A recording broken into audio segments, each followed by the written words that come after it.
Vous venez de voir Living Neverland et nous allons prolonger le débat avec autour de cette table Hélène Romano, psychothérapeute, spécialiste des enfants. Vous avez publié un livre « Quand la vie fait mal aux enfants » et vous y abordez en particulier la question des parents face à un enfant qui a été abusé. Hector Barjot, vous êtes fan de Michael Jackson. Je précise que ce nom est un nom d'emprunt, est un pseudonyme. Oui, tout à fait. Et vous avez une chaîne YouTube qui est consacrée à la pop star. Tout à fait. Olivier Cachin, spécialiste musique qu'on ne présente plus et auteur de Michael Jackson Pop Life, entre autres, évidemment. Et puis, nous avons le plaisir de recevoir Dan Reed, le réalisateur de Living Neverland. Bonsoir à vous quatre. Et Dan, c'est à vous que j'ai envie de poser la première question. On vient d'assister à ce long témoignage. Est-ce que vous avez délibérément choisi de ne donner la parole qu'à ces deux témoins ? Oui, enfin, c'était un processus. On a commencé par les écouter, faire des interviews de très longue durée avec Wade et James, et puis après de commencer à enquêter autour de ce qu'ils nous avaient dit. Donc on a fait des tas de recherches pour essayer de trouver vraiment, pour essayer de percer des trous dans les récits de Wade et James, parce que je ne voulais pas présenter un film documentaire qui ne tenait pas debout. Donc on a fait de longues enquêtes pendant presque 18 mois pour vérifier qu'il n'y avait pas de contradiction. Et au-delà de la vérification, pourquoi est-ce que vous n'avez pas donné la parole aux contradicteurs ?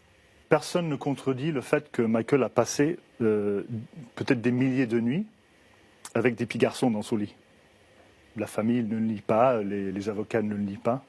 Donc il s'agit d'essayer de comprendre ce qui se passait lors de ces nuits derrière les portes verrouillées de la chambre à coucher de Michael Jackson.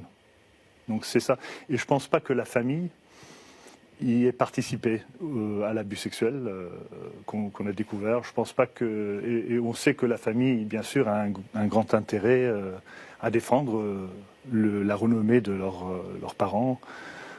Michael est dans le film, parce que pour moi c'était très important que la voix de Michael, que Michael soit présent dans le film, que ses avocats soient présents, qu'ils démentent, qu'ils contredisent ce que Wade et James et leur famille sont en train de raconter et qu'ils aient une présence importante dans le film.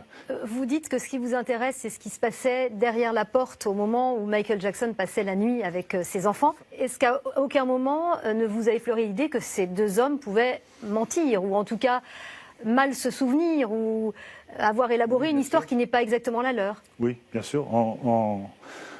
En les rencontrant et en commençant les interviews, je ne savais pas ce qu'ils allaient me raconter, et puis il fallait être absolument sûr, enfin, dans la mesure du possible, qu'ils n'allaient pas me raconter des histoires histoires fausses, n'est-ce pas? Dans les cas d'abus sexuels dans l'enfance, il n'y a souvent pas de preuves absolues, parce que, comme vous le direz sans doute, les victimes ne commencent pas à parler jusqu'à un certain âge. Donc après, il est trop tard pour récolter des preuves matérielles. Hélène Romano, qu'est-ce que vous en avez pensé de ces longs témoignages? C'était long. Oui. C'était long. Ce que j'ai trouvé très intéressant, c'est tout justement l'ambiance familiale et la façon dont on sent deux jeunes enfants qui vont être piégés davantage par leur famille au départ. Avec un contexte familial qui pose aussi beaucoup de questions en tant que spécialiste sur un fonctionnement un peu incestuel, c'est-à-dire que les deux enfants paraissaient très investis parce que c'était des stars, des bébés stars. Est-ce qu'ils auraient été investis de la même façon si ça l'était pas? Mais ça pose aussi la question de la place de l'enfant dans ces familles-là, dont on voit que c'était des familles quand même assez fragiles, dont on sait que des enfants dont les parents sont fragiles vont aller plus facilement dans une quête affective à l'égard d'un adulte et peuvent être des proies plus faciles. Et ce que vous disiez est assez juste, c'est que pour des enfants, si on élargit, des enfants abusés, parler, ça va pas de soi. C'est-à-dire que la plupart du temps, un enfant victime, il parle pas parce qu'il a honte, parce qu'il a peur, parce qu'il se sent coupable, parce qu'il est pris dans un étau avec une emprise extrêmement forte, tout un système de séduction, d'achat. Les parents sacrifient véritablement l'enfant. Et quand l'enfant commence à parler une fois, souvent c'est une fois adulte, très souvent quand il devient lui-même parent, ça on le connaît bien, c'est important que le public l'entende. Pour la plupart des enfants victimes d'abus vivent après avoir révélé une fois adulte un véritable rejet familial. Il faut savoir que les enfants qui révèlent adultes sont diabolisés par les familles et totalement rejetés. C'est une surviolence, une seconde peine. Donc c'est extrêmement difficile de témoigner adulte, de façon générale. On va y revenir, Hélène Romano, dans le détail, mais d'abord, je voudrais faire un tour de table. Olivier Cachin et Hector Barjot. Olivier Cachin, spécialiste, qui a écrit un livre sur Michael Jackson, qui a rencontré, je crois, brièvement Michael Jackson aussi. Et Hector Barjot, qu'est-ce que vous avez pensé de ces témoignages? Je voudrais votre ressenti. Moi, j'aimerais d'abord, pour que les téléspectateurs se fassent une idée, parce que tout ça se passe en Amérique, c'est un pays très différent légalement et en termes de mentalité de la France. Et j'aimerais demander à Monsieur Reed, pour que les téléspectateurs sachent, quelle est la somme qui est demandée par Robson et Safechuck au Jackson Trust pour justement ce procès en civil qui va revenir, semble-t-il. C'est une somme qui n'est pas spécifiée. Les sommes qu'on entend, 1 milliard et demi. 1 milliard, oui. Ça fait partie de la propagande, c'est la voix de l'avocat de Jackson qui Ça semble curieux qu'il n'y ait pas de chiffres, parce que c'est quand même généralement assez clair aux États-Unis. Je pense qu'il n'y a pas de chiffres parce que vraiment, ce qu'ils ont, leur but en menant les ayants droit de Jackson au tribunal, c'est vraiment d'obliger les associés de Jackson, ceux qu'ils culpabilisent, d'avoir fermé les yeux au moment où ils étaient violés par Jackson.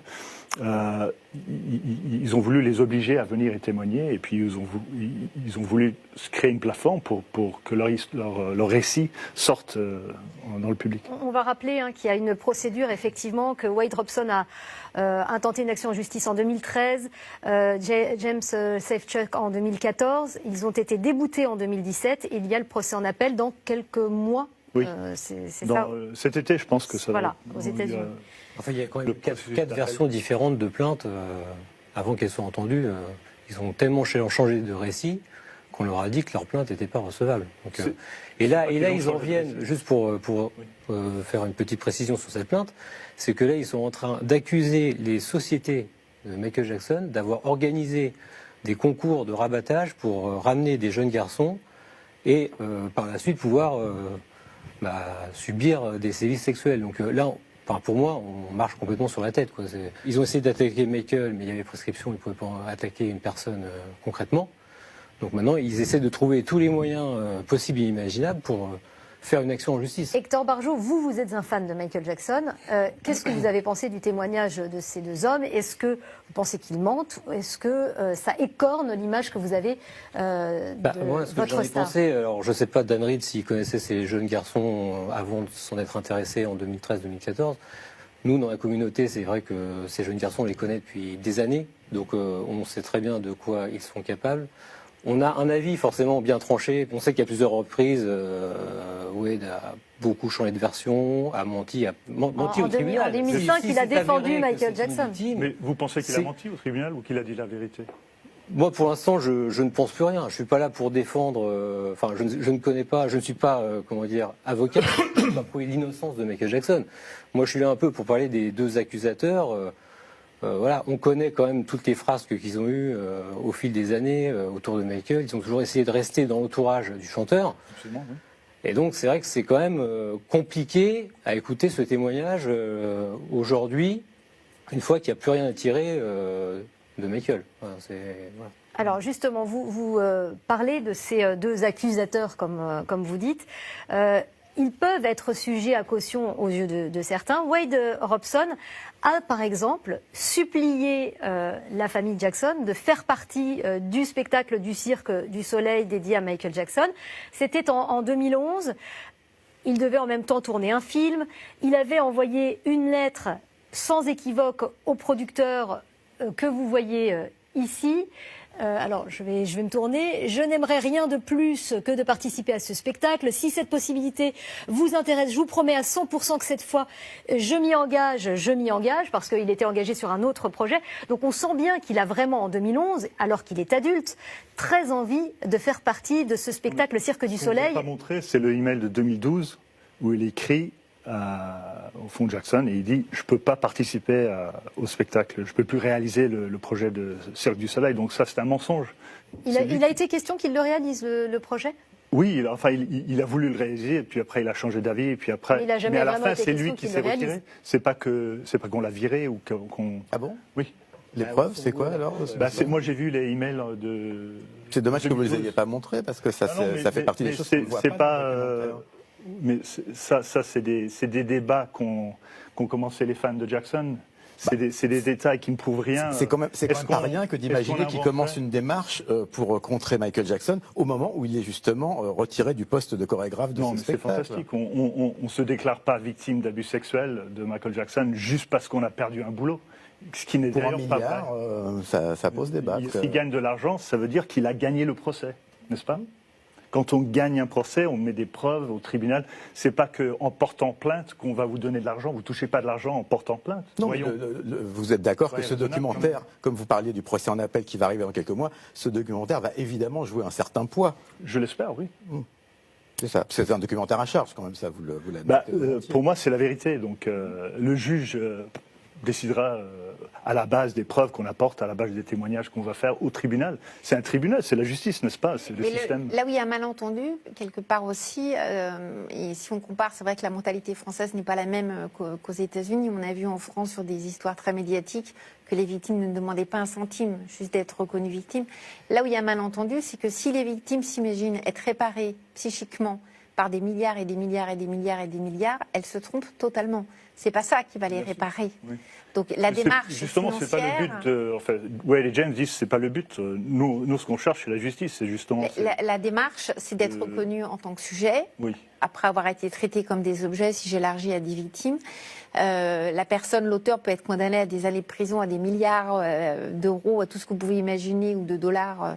C'est pas ça qui répare une victime. Ce qui va réparer une victime, c'est d'avoir des gens qui vont la reconnaître comme sujet, des parents protecteurs, sécurisants. Et là, pour les deux qu'on a vus, on se rend compte que l'entourage familial est très loin d'être protecteur, sécurisant, avec déjà un père qui s'est suicidé, des mères qui pensent à elle, qui parlent beaucoup d'elle, en tout cas dans le montage que vous avez fait. Oui. Et ça interpelle, et ça interpelle aussi beaucoup par rapport à ce que vivent, moi j'élargis, à ce que vivent des victimes d'abus au quotidien.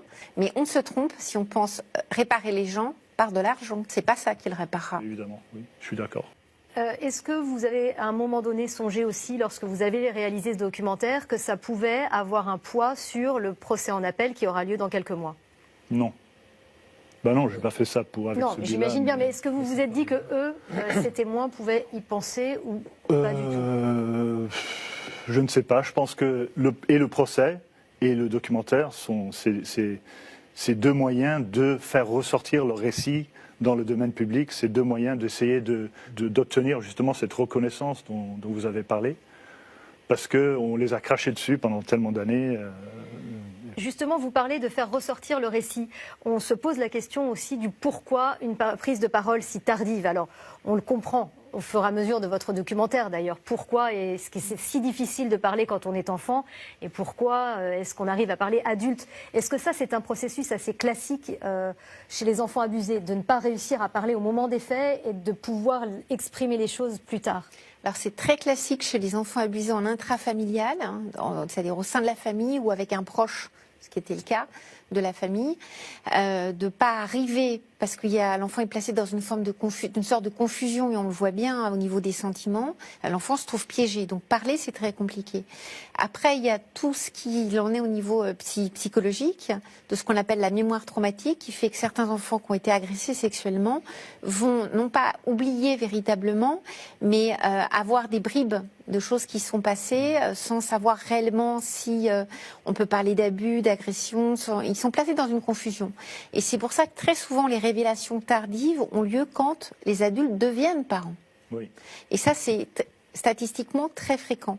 Mais c'est là aussi, c'est très compliqué parce que ça peut remettre en cause la parole, ça peut mettre en doute parce qu'il n'y a pas d'éléments de preuve, et parce que les proches, et en tout cas très souvent les parents, vont dire tu mens, tu as des faux souvenirs, c'est des souvenirs induits, et voire lynche l'enfant véritablement, même quand il est devenu adulte. Hector Barjot, vous qui êtes fan, vous me semblez sceptique, vous ne pensez pas que cette parole tardive puisse émerger? Oui, moi je pense que Wade Robson a été rappelé à la barre donc en 2005, en première ligne de défense. C'était quand même assez risqué. Imaginons que Michael était vraiment un prédateur sexuel et que c'était sa victime. Il envoie quand même sa victime en première ligne de défense. Il était quand même adulte. Il aurait pu tout lâcher. Enfin, voilà, il aurait pu avoir un électrochoc dans sa tête et tout lâcher. C'était quand même très dangereux et très gonflé de sa part. Moi, j'y crois pas une seconde. Franchement, c'est... Il savait bien que Wade allait rien dire parce qu'il lui avait parlé longuement, comme le raconte Wade dans le film. Oui, mais bon, après... Ça faisait depuis l'âge de 7 ans qu'il avait préparé Wade pour ce moment, justement. Ce qu'on peut peut-être rappeler, c'est ce qu'est un pédophile. Peut-être que pour que le public comprenne, un pédophile, c'est un adulte qui a une excitation sexuelle par rapport à des jeunes enfants. C'est pas forcément quelqu'un qui va passer à l'acte. Après, on peut se poser un tas de questions sur le fait, parce que ça a été, en effet, ça a confirmé, de passer des nuits entières avec un tas d'enfants, de regarder des films pornographiques parce qu'il y avait des empreintes qui ont été retrouvées d'enfants sur les CD. Même sans passage à l'acte, rien que ça peut poser question sur l'immaturité affective qu'il pouvait avoir et sur ce besoin absolu d'être réconforté, réassuré par des enfants. Ça, rien que ça, au niveau de la personnalité, ça peut interpeller. Là, j'ai une question aussi sur le fait qu'effectivement, Michael Jackson est entouré d'enfants. Il invite des enfants à Neverland. On le voit en permanence, et sur scène d'ailleurs, et chez lui avec des enfants. Il ne nie pas qu'il dort avec des enfants. Il le dit dans un documentaire sur la BBC. Pourquoi il y a si peu de plaintes ? Comment est-ce qu'on l'explique ? Comment est-ce que vous l'expliquez, Dan Reed ? Il y a eu 5 plaintes, n'est-ce pas ? Ce qui n'est pas insignifiant. Oui. S'il y a d'autres victimes, et je crois qu'il y en a, c'est très difficile d'accuser une star comme Michael Jackson, parce qu'on sait que immédiatement, on va recevoir, on va vous cracher dessus, on va vous attaquer, pas juste pour plusieurs semaines, mais pendant des années. Et il faudra raconter à votre famille que votre enfance merveilleuse avec Michael Jackson a été un mensonge. En fait, c'est un pas très difficile à prendre. On va parler aussi des familles qui entourent ces jeunes hommes, puisqu'on a les mères qui témoignent. Il y a évidemment des questionnements autour de ces mères. Je ne sais pas si ça vous fait réagir, vous, Hector, ou vous, Olivier. C'est vrai que les mères sont absolument terrifiantes, mais au-delà des mères, ceux qui sont absents, c'est les pères. Et moi, ce qui m'étonne, c'est que, alors il y a je ne sais plus lequel des deux, il y en a qui s'est suicidé. Oui. Je ne sais plus si c'est le père de Robson ou de. C'est le père de Wade Robson. Dans le cas de Jordan Chandler, il y avait aussi un père qui s'est suicidé. Ça vous a pas donné envie d'aller un petit peu fouiller cette piste-là, parce que je sais pas, ça paraît quand même, on peut pas vraiment parler de coïncidence à ce niveau-là. C'est quand même un peu, ça vous étonne pas Moi, j'ai pas connu je connais pas très bien l'histoire du père de Jordan Chandler. Je sais l'histoire du père de Wade, qui lui-même était victime d'abus sexuels, pareil. Je ne lis pas nécessairement son suicide à ce qui s'est passé avec Wade. Moi, je trouve troublant qu'un père victime d'abus sexuels, et on sait très bien que c'est souvent des enfants victimes d'abus sexuels qui plus tard deviennent des prédateurs, se suicident, et que ça ne soit pas une piste que vous alliez un petit peu peut-être chercher. Comment est-ce que vous pourriez expliquer ça ? Moi, j'explique pas, je pose la question, parce que c'est vrai que ça paraît étrange, parce que ça ne serait pas ailleurs qu'il faudrait chercher les coupables que du côté de la banque Michael Jackson. Je comprends pas trop bien ce que vous dites, que Wade a été... En fait, vous avez des enfants qui peuvent avoir été victimes d'abus sexuels, qui peuvent avoir été authentiquement victimes d'abus, mais qui ne vont pas dénoncer la personne qui est l'auteur. Donc, ils vont projeter sur quelqu'un pour pas dénoncer quelqu'un d'autre, pour le dire comme ça. En tout cas, sur ce qu'on voit du documentaire, en tout cas, c'est un montage, les mères sont en effet extrêmement interpellantes dans leur fonctionnement. Et nous, on parlerait de fonctionnement incestuel, c'est-à-dire qu'une mère qui ne met pas les limites, qui ne met pas les interdits, une mère qui explique sans problème, je laisse mon fils dormir avec un adulte, puis moi je vais aller faire du camping. C'est très difficile de comprendre. C'est extrêmement complexe. D'ailleurs, c'est aussi l'intérêt de ce document, c'est de voir comment, d'abord, la notoriété et l'aura de Michael Jackson a rejailli sur l'ensemble de la cellule familiale et pas seulement sur les enfants. Les mères aussi étaient complètement éblouies en réalité. Oui. Elles sont devenues fans, au fait. Ouais. Elles ont accepté la version. C'est quasiment elles qui ont provoqué un peu cette situation. C'est des comportements de femmes amoureuses. Voilà. C'est vrai qu'on a l'impression par moment que c'est. Il y en a quand même une des deux qui a traversé toute la terre pour aller aménager à côté de Michael. Donc, parce que mettez-vous de l'autre côté aussi, c'est quand même très troublant. Elles sont devenues fans, dites-vous. Alors nous avons un fan. De lâcher sa famille, de tout lâcher sa vie pour aller à côté d'un chanteur. Vous qui êtes fan, est-ce que ça vous viendrait à l'esprit de tout lâcher ? Moi, je suis fan et mon père de famille, donc non, ça ne viendrait pas du tout à l'esprit. Est-ce que vous laisseriez vos enfants dormir avec Michael Jackson ? Et pourtant, je peux vous dire que j'ai beaucoup suivi Michael et j'étais vraiment très très gros fan. Et je n'aurais jamais. Enfin, voilà. Est-ce que vous laisseriez vos enfants dormir avec Michael Jackson? Que ça soit Michael Jackson ou n'importe qui d'autre. Mais pourquoi pas Michael Jackson? Parce que c'était. Ah non, c'est pas pourquoi pas Michael Jackson, c'est n'importe qui. Vous ne laisseriez pas dormir vos enfants avec... Je ne peux pas vous dire le contraire. Un parent normopathe, un parent normal ne laisse pas dormir ses enfants avec un adulte, ni avec vous, ni avec qui que ce soit ici. Voilà. Ça fait partie des choses qui sont fondamentales, parce qu'un parent protège son enfant et ne va pas le mettre en situation de risque. Et en situation de risque, elle peut être multiple, et en tout cas, on ne le laisse pas avec une personne plus ou moins étrangère. Donc là, on voit bien, et c'est assez remarquable dans votre documentaire, tout le fonctionnement, le dysfonctionnement familial, le fait que c'est des enfants qui étaient dans des familles fragilisées, fragiles, avec des mères très dysfonctionnelles, qui ont été fascinées, mais fascinées au sens où elles n'arrivaient même plus à penser PEN, leur enfant. C'est-à-dire que leur enfant n'était qu'un objet pour satisfaire, avoir la maison, avoir la voiture. J'ai une phrase qui... ou pas, ça c'est sûr. Ils se sont servis des enfants pour avoir un train de vie. Très pathologique. Et j'ai une phrase qui m'a beaucoup frappée. Lorsque Michael Jackson propose à Wade de venir vivre chez lui pendant un an, enfin il demande évidemment à la mère de Wade, ça serait bien qu'il vienne vivre à Neverland pendant un an. Sa mère dit ah non, mais je la cite, je veux bien partager Wade avec vous, mais pas vous le laisser. Là on est quand même dans un vocabulaire comme si c'était un objet qu'on peut éventuellement se partager. Ça veut dire quoi partager Wade avec vous? Oui, c'est choquant. Ouais. C'est choquant. Et puis, on se demande si... je pense que la mère de James est un peu plus avancée dans... Elle reconnaît plus sa responsabilité envers son fils. La mère de Wade, elle le reconnaît intellectuellement, mais il y a encore cette partie de sa psychologie qui ne peut pas se séparer émotionnellement de il n'y a rien. C'est des femmes qui émotionnellement n'ont pas du tout d'empathie pour leur enfant. Elles parlent d'elles, à la fin on a l'impression que c'est elles-mêmes qui ont été abusées quand on les écoute. Et c'est pour ça que, je rejoins ce que vous disiez, la question qu'on peut se poser, c'est s'ils ont été abusés, est-ce que c'est la bonne personne ou est-ce que c'est pas des abus intrafamiliaux? Parce que les positionnements des mères sont quand même très interpellantes. Alors bon, ça pose de multiples questions. Alors, je ne sais pas si vous vous êtes posé cette question-là. Non. Pas du tout. Non. Même par rapport à ce propos. Si c'était quelqu'un d'autre dans la famille qui avait violé Wade au lieu de Michael, ça me paraît un peu fantastique. Après, en plus, Wade a quitté son père au bout d'un moment. Enfin, il est parti vivre aux États-Unis. Donc là, il n'y avait pratiquement plus de contact avec le père, de toute façon. Beaucoup moins de contact, c'est vrai, oui. Michael Jackson disait qu'il était ami avec des enfants. Ça aussi, ça interroge. Les fans, par exemple, jamais ça vous a posé question, ces myriades d'enfants qui sont toujours autour de cet homme qui vieillit Ça posait effectivement, enfin, en tant qu'adulte et père de famille, oui, ça pose des questions. Mais effectivement, Michael Jackson était quand même quelqu'un hors norme, avec une vie complètement hors norme. Donc, effectivement, il avait aussi des coutumes, on va dire, qui pouvaient nous paraître, à nous, complètement loufoques. Bon, après, moi, ce qui me gêne, c'est qu'on présente Neverland comme un endroit où on attire les enfants pour les violer par milliers, comme ça. Et, enfin, pour moi, c'est pas du tout ça. C'est qu'on montre, mais dans vos documentaires, on voit bien quand même que Neverland, on voit des vues aériennes, vides, personne, pas qui vivent autour. J'avais quand même des employés, il y avait énormément de monde à Neverland. Et donc, c'était pas non plus... comme vous le dites, les parents étaient aussi sur place. C'était pas des enfants lâchés comme ça, avec Michael dans la chambre à coucher pendant des semaines, sans surveillance. Donc, la nuit, il n'y avait pas de surveillance. Oui, vraiment.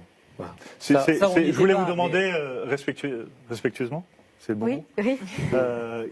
Selon vous, qu'est-ce qui se passait la nuit entre Michael Jackson et le petit garçon à côté de lui dans le lit? Alors ça, on ne le saura jamais. Malheureusement, c'est selon moi, la version qu'il a donnée, c'est qu'il dormait par terre et que les enfants étaient dans le lit. Okay. C'est ça la version qu'il a donnée. Hein. Oui. Donc bon, après, voilà. Mais c'est vrai qu'il avait beaucoup d'amis, et moi, ce qui me surprend, c'est qu'il y a quand même une bonne quinzaine d'enfants qui sont dans la même situation que Wade et James Safeck. Ils sont restés très longtemps dans l'entourage proche, à rester à Neverland, et toutes ces personnes ne se sont pas manifestées. Et d'ailleurs, dans vos documentaires, c'est pour ça que ça m'attriste un peu, parce qu'on voit bien que ces deux personnes sont prêtes à raconter tout et n'importe quoi. Quand elles mentionnent notamment Brett Barnes, il est en train d'attaquer, pour retirer son nom du documentaire, ainsi que et Macaulay Culkin reste encore dans l'ombre, mais il est cité aussi. Brett Barnes, qui a été cité, Voilà. effectivement, C'est que- veut que son nom soit retiré parce Mais qu'il voilà, ne veut parce pas que être c'est présenté ça, le comme problème, c'est que victime vous de insinuez, Michael Jackson. en fait, Oui. enfin, tout et n'importe quoi. Après, je respecte votre travail de spécialiste, mais vous balancez des choses, mais il n'y a aucune preuve, et même les gens se protestent et disent non, moi je ne me reconnais pas là-dedans, je ne veux pas faire partie de ce projet. Il faut respecter la parole de Oui, Brett, mais n'est-ce pas, sa position. la parole, donc, Mais c'est le oui, fait mais ça- que mais Brett- c'est ça qui m'attriste, moi, c'est que on a l'impression que ces deux personnes sont prêtes à raconter tout et n'importe quoi, quitte à dire de grosses bêtises, voilà, pour aller pour prouver leur la histoire. vérité, tous les Voilà. autres mentent. C'est un petit peu ce qui ressort du documentaire, enfin, de votre film. Pourquoi vous dites ça, Olivier Cachin? Parce que depuis la diffusion aux États-Unis, il y a eu Brandy Jackson qui a été très proche, qui a été l'ami de Ouais. J'avais pas Jackson, compris, parce qu'elle a eu une relation avec Wade à l'âge de 12 ans. qui a duré beaucoup plus longtemps après. Hein, Oui, apparemment. pendant 7 ans, elle dit. Mais Puis, même je plutôt, comprends plutôt pas. que 12 ans. Et c'est même Apparemment, de Michael qui les a 12 ans à 17 Mais ans, quand- Brandy Jackson, quand la la nièce de relation- Michael Jackson, Oui. aurait eu une relation avec Wade Robson. Et puis tous les témoignages de tous les autres effectivement enfants qui continuent à défendre Michael. Il n'y a pas eu, si vous voulez, quand il y a eu l'affaire MeToo ou quand il y a eu le scandale de pédophilie avec des prêtres, ça a déclenché effectivement des vagues de confessions, de gens qui sont sortis, qui ont dit moi aussi ça m'est arrivé. Là, on n'en a pas eu et il y a beaucoup de gens qui quand même défendent effectivement Michael, y compris des gens qui étaient avec lui très proches quand ils étaient enfants. Donc c'est pour ça que je dis si ces deux personnages, si les deux acteurs, enfin les deux interprètes, enfin les deux protagonistes Témoins. de votre film Témoins, oui. ont raison, disent la Vous vérité. pensez que c'est des acteurs? Ah bah il y a des moments où j'ai vraiment, c'est- c'est-à-dire qu'il y a une mise en scène quoi. C'est pas quand je vous dis que c'était un documentaire à charge, c'est vrai qu'on voit bien quand même la volonté. On voit bien que la volonté c'est pas de se poser des questions, c'est de donner la réponse et de dire que ces paroles-là sont des paroles de vérité. C'est ce que j'ai ressenti quand j'ai vu le film. Je ne dis pas que c'est la vérité, je dis que c'est ce qui veut être transmis et que donc s'ils ont raison, s'ils disent la vérité, tous les autres mentent. Et il y a aussi quand même, alors je pense qu'on vous l'a beaucoup dit, mais Jordan Chandler a menti? Il a genre, posé plainte. la plainte a été retirée. Et il semblerait que Jackson a donné 20 millions de dollars à un enfant de 13 ans. pour ne pas faire un procès, comme il y a eu en impressionnant, 2005, qui a été gagné par Michael. Mais quand le FBI et la CIA ont enquêté pendant des années avec des écoutes téléphoniques, des filatures, eux n'ont rien compris. Quand le procureur Tom Snedden, qui est mort depuis, a passé des années de sa vie et des dizaines de millions de dollars du contribuable pour trouver Michael Jackson coupable et qu'il n'y est pas arrivé. Donc c'est quand même c'est très vous étonnant. arrivez C'est parce avec que, un documentaire, oui, ça y est, mais on c'est oublie parce tout qu'au ce qu'il y a cœur eu de tout avant. ça, c'est justement ce que le matériel inédit que moi je présente dans mon documentaire, c'est les enfants qui parlent. Les enfants c'est n'ont les adultes, jamais. c'est plus les Enfin, enfants, c'est les enfants de jadis qui parlent. Les enfants n'ont jamais parlé. C'est ça la difficulté de. J'ai eu beaucoup d'entretiens avec les enquêteurs de la LAPD, Los Angeles Police Department et le Santa Barbara Sheriff's Department, qui tous étaient complètement convaincus de la culpabilité de Michael Jackson. Qui m'ont raconté que les enfants, à l'époque, ne voulaient pas parler. Ils sont allés voir Brett Barnes, qui ne voulait pas parler. Il y a Gavin Arvizo qui a parlé. Il y a Gavin Arvizo qui a parlé. Il y a, Même si il y le a procès s'est Jason soldé- Francia qui a parlé aussi. Mais c'est pas facile pour les enfants, surtout avec la pression et toute la haine qui vient des fans, mais pas vous, mais de Michael Jackson. C'est très difficile de se révéler parce que il est difficile, vous allez le confirmer, pour les victimes ordinaires de se révéler, mais quand il s'agit de Michael Jackson et que tout ça va vous tomber dessus, c'est difficile quand même. Et puis je crois que, je sais pas, Brett a passé plus de 300 nuits dans le lit de Michael Jackson. Moi, je dois le croire quand il dit que rien ne s'est passé, mais on doit se poser la question. Et la question s'est posée lors du tribunal, n'est-ce pas aussi? De manière générale, d'ailleurs, vous dites que Brett Barnes a passé plus de 300 nuits dans Selon le lui. lit de Michael Jackson sans qu'il se soit passé. Même s'il ne s'est rien passé, est-ce que c'est sain, une amitié entre un adulte et un enfant? Est-ce que c'est sain, un enfant qui passe des nuits avec un adulte qui n'est pas un adulte parent, qui est un adulte soi-disant ami, qui plus est avec l'aura de Au Michael niveau Jackson? de sa structuration psychologique, non, c'est pas sain. Rien que ça, c'est pas sain. Alors après, on a eu en France un écrivain qui a dit que oui, mais Michael Jackson, c'était comme un enfant. Il avait une. Oui, c'est Yann Moix qui a dit Michael Jackson avait le psychisme voilà. d'un enfant, donc il se comportait comme un enfant. Voilà, c'est ça. Oui, c'est ça. Ouais. Là, c'est pour ça que je me permettais de rappeler ce qu'était la pédophilie d'emblée, parce que c'est important aussi pour le public. Il avait un corps d'adulte. Oui. Donc à partir du moment, même si dans sa tête c'est un enfant, même si il y a eu toutes ces rappels sur le fait qu'il n'avait pas eu d'enfance, du fait de sa starisation très très précoce, c'était quand même un adulte. Et un enfant qui dort avec un adulte, ça pose question. Alors si c'est un parent juste parce que l'enfant a fait un cauchemar, c'est tout à fait différent. Mais un adulte étranger, rien que ça pose question. Alors du côté de l'adulte, il est plus là pour se défendre, donc je parlerai pas de lui. Mais du côté de l'enfant, ça montre que ses propres parents ne lui ont pas donné les repères suffisants pour rappeler un interdit. En tout cas, c'est un interdit fondamental au niveau de la différence entre les âges, la différence sexuelle, etc. Et ça montre aussi que le parent, il est où? Il protège où? Alors, il est derrière la porte. Alors, on nous explique, moi, je n'ai pas été à Neverland, hein, je dirais jamais, qu'il y avait les chambres, les clochettes, les machins pour prévenir si jamais quelqu'un montait. Mais vous êtes parent. Même si votre enfant, si en plus il y a toute une stratégie, ce qui explique les mères pour atteindre la chambre, moi ça m'interpelle 4 fois plus que si la chambre elle est juste en face de la mienne. Et si on me fait dormir au rez-de-chaussée alors qu'il dort au 2e étage, alors là je vais vraiment m'affoler. Et là les mères elles en parlent comme Mais de si toute façon les mères n'auraient jamais laissé leur enfant dormir avec un adulte si ça n'avait pas été une star comme Michael Jackson. Pas sûr. Pas sûr, Ah oui, parce que vous avez dans les incestes ou les contextes, on va dire, plus basiques, enfin plus hors star system, des agressions sexuelles, des parents qui sacrifient leurs gamins en les laissant dormir avec des couples qui connaissent comme pédophiles, avec des gens qui ont des réputations de pédophiles. Ça leur pose aucun problème. Oui, mais là, ils le font du coup en conscience. Ces mères, je pense, elles n'avaient pas, elles se voilaient la face évidemment, mais elles ne le faisaient pas en conscience. Je suis pas certaine. Ah. Moi, j'en suis sûr. Enfin, moi, j'ai aucun doute. Je sais que. À la phrase, je partage, je me pose question. Oui. Non. Vous y connaissez plus que moi, mais je pense que dans la matière, là, spécifiquement, la maman de Wade et la maman de James, je pense qu'ils s'ils avaient su, s'ils étaient tombés sur Michael en flagrant délit avec leur fils, ils auraient fait il leur a manqué une case quand même, on va le dire plus simplement. C'est-à-dire que vous êtes maman, alors il y en a une des deux, je crois que c'est la mère de Wade qui explique que oui, alors au début je dormais pas loin, après il m'a fait dormir au rez-de-chaussée, je savais que la chambre pour accéder, il y avait des clochettes, des machins, c'était très compliqué au bout d'un couloir. Vous êtes une maman bien cortiquée, un peu normale, c'est-à-dire en capacité de protéger votre enfant. Votre enfant dort avec un adulte, donc déjà rien que ça pose question. Mais alors en plus, on vous éloigne de plus en plus, quoi qu'il soit passé, même si c'est juste des pop-corn et des films, dessins animés, quoi qu'il soit passé. De plus en plus, on vous éloigne en tant que parent. Ça doit vous alerter. Là, il manque quelque chose à ces mères dans leur capacité de protection. Et ça pose question au niveau de la psychopathologie de cette famille, de ces familles. De ces familles. Et je voudrais qu'on revienne justement sur le psychisme de Michael Jackson. On a abordé ce phénomène, comment on appelle ça, de Peter Pan, là. C'est pas le phénomène. L'adulte qui ne veut pas grandir. Le syndrome, merci, le syndrome de Peter Pan. Est-ce qu'on peut dire que Michael Jackson en était atteint? Est-ce que son enfance de star, est-ce que cette éducation très dure qu'il avait subie de son père aurait pu expliquer cela? De toute façon, c'est pas un scoop que de dire que tout autour de Michael Jackson est hors norme, que ça soit dans un domaine plus artistique, la qualité de son œuvre, qu'il faut pas oublier, mais aussi évidemment sa vie personnelle qui est quelque chose de complètement hallucinant, quoi. C'est pas qu'avec les enfants, c'est la façon qu'il avait aussi de se comporter par rapport à la consommation, par rapport à l'argent, comment il achetait tout, comment il était. C'est vraiment une attitude très immature au premier sens du terme, parce que qu'est-ce que veut faire un enfant? Il veut tout. Michael Jackson est en capacité d'avoir tout et il va justement s'en servir pour acheter.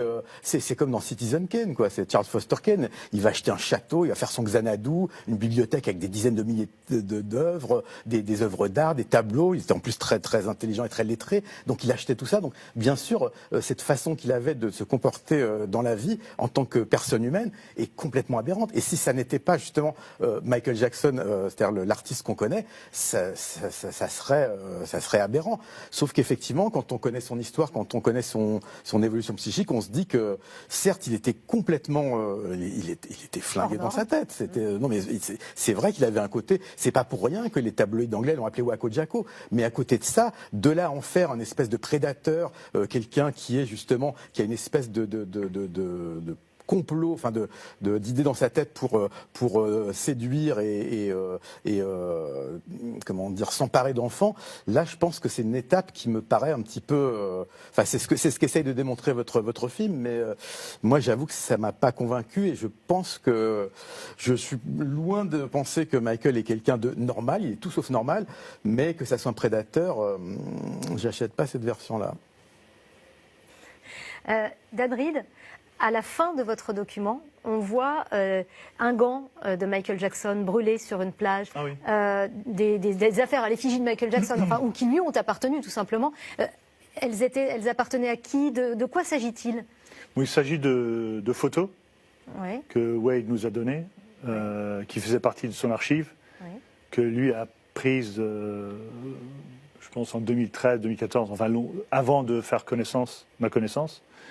Et il brûlait des choses que lui avait donné Michael, des choses qui lui restaient de sa carrière de jeune, de petit danseur, enfin quand il était enfant, obsédé de Michael Jackson. Et puis, oui, il les a brûlés comme pour s'éloigner un petit peu de son idole, comme il a dit, oui, un peu un exorcisme. Oui, mais ce qui est c'est quand même cette fameuse mise en scène d'objets brûlés à la fin du documentaire qu'il aurait fallu éviter. Pourquoi ? Parce qu'on voit bien, enfin, quand on est un peu fan, que tous les objets qui brûlent, c'est des objets insignifiants, c'est des disques, voilà, c'est n'importe quoi. Quand on sait qu'il a vendu la plupart de ces objets en 2011 aux enchères à Los Angeles pour plusieurs milliers de dollars, mais des centaines de milliers de dollars. Et à cette époque-là, il ne se rappelait pas être abusé, donc on voit bien qu'il profitait déjà de tout ce qu'il pouvait récupérer, il le récupérait. Donc c'est une mise en scène pour ma part ratée parce qu'on n'y croit pas une seconde, quoi. Ils veulent exorciser Michael. Vous pensez qu'il a brûlé Moi je pense qu'il a brûlé ce qu'il n'a pas pu vendre aux enchères. Non, on voit bien, il y a des disques, il y a des gants, des répliques de gants, voilà, tout ce qui avait vraiment de la valeur, une valeur financière, il les a vendus en 2011. Et on a des preuves, pareil. Webb Robson voulait même rester anonyme pour toucher l'argent. Oui. Donc voilà. Non, mais on sait bien que jusqu'à 2012. Il se disait fan de Michael Oui, mais fan, Jackson, alors pourquoi est-ce qu'il a vendu les objets de son ami ou de son meilleur ami avant qu'il se rappelle qu'il avait été à toucher? C'est sa propriété, il doit la vendre s'il veut. Voilà. Moi, pour moi, c'est pareil, j'achète pas. C'est une mise en scène de plus dans votre Et pour vous, c'est cela qui prouve qu'il ment? Non, moi, ce qui prouve qu'il ment, c'est toute une série de choses qu'ils ont fait. Voilà, ils ont menti plusieurs fois, ils ont changé de version plusieurs fois. Et à la fin, il y a toujours l'histoire de l'argent. C'est ça qui choque en fait tous les fans. Moi, je pense qu'il y a beaucoup de fans. Beaucoup de fans vont avoir une preuve formelle. Si vous nous trouvez une preuve formelle, on ne va pas défendre. Mais il s'agit de quoi? Des draps sales de Michael Jackson? Pardon, alors pour le coup, on sait tous qu'il n'y aura plus de preuve formelle. Le temps a passé. Ce qui m'étonne, c'est que ça a duré 20 ans, soi-disant, ces agressions sexuelles, 15 ans, 20 ans d'affilée, avec plein d'employés dans Neverland qui vont, qui viennent. Personne n'a pris une photo, pas une preuve, rien du tout. Mais on peut pas. Voilà. Et après, d'abord, il y a plein de témoignages de la part des employés de Jackson qui ont vu, vous savez bien. Excusez-moi, les témoignages, comme la femme de ménage qu'ils ont ressorti, qu'on avait déjà vu en 2005, elle s'est fait quand même virer en 1994. Elle volait des objets à Neverland pour les revendre. Donc, elle s'est fait virer et comme par hasard, quelques mois après, elle commençait à parler dans la presse. Mais ce qui reste dramatique, c'est qu'au-delà de cette situation-là, c'est que vous avez tous les jours des milliers d'enfants qui sont abusés sexuellement et des milliers d'enfants qui ne sont pas crus. Et je pense qu'il faudrait aussi qu'on pense à eux, à quel point c'est compliqué de révéler, à quel point la honte, le secret, le poids de la famille condamne au silence ces enfants-là et à quel point ils peuvent être pris dans l'emprise. Il est mort, donc il n'est pas là pour se défendre. Moi, je pense à ces enfants qui sont abusés tous les jours, qui ont beaucoup de mal à parler et qui sont pris dans un engrenage familial qui les empêche de parler. Et quand ils révèlent, ils sont sacrifiés par le social, sacrifiés par la famille. Vous avez moins d'1% de plaintes pour abus qui sont poursuivis actuellement. Donc c'est aussi une réalité. En France, oui, beaucoup d'enfants qui, en effet, révèlent tardivement des abus sexuels subis en intrafamilial ou avec des proches. Il n'y a plus de preuves. Et en France, c'est à la victime de montrer, de prouver, ou à l'auteur d'avouer. Donc s'il n'y a pas d'aveu, pas de preuve, c'est classé ou il y a un non-lieu. Et ces enfants-là vivent avec ces horreurs, vivent avec ces troubles traumatiques. Et c'est un deuxième traumatisme de ne pas être cru. C'est une double peine de ne pas être cru par la justice. C'est une triple peine qui, dans la recherche, est encore plus traumatogène, d'être sacrifié par sa famille. Et c'est quand même ce qui se passe pour ces enfants-là. Donc moi, ce que je voudrais pas, c'est que ce documentaire invalide encore une fois la parole des enfants victimes. On a déjà pas mal souffert en France de ça. Ce débat est là pour ça, pour donner la parole aux uns et aux autres. Alors, moi, je voudrais qu'on recentre sur la question des enfants qui sont victimes d'abus. Justement, vous ne les croyez pas, mais d'autres les croiront. Ce que je vous propose, c'est que nous arrêtions là, mais ce qui est sûr dans ce débat, c'est que chacun se fera sa propre opinion et que ce que vous avez voulu, vous, Dan Reed, nous montrer, c'est la parole libérée de deux témoins. Oui, ça c'était le but dès le début. C'est ce que Wade et James voulaient faire avec ce film, et puis c'est aussi mon but. Et puis je pense que si on enlève le nom de Michael Jackson, il reste un document très valide, un point de référence pour une chronique de la séduction de deux familles par un prédateur. Vos points de vue ne seront pas forcément réconciliables ce soir, mais en tout cas, je vous remercie infiniment d'être venu débattre autour de cette table. Merci à tous les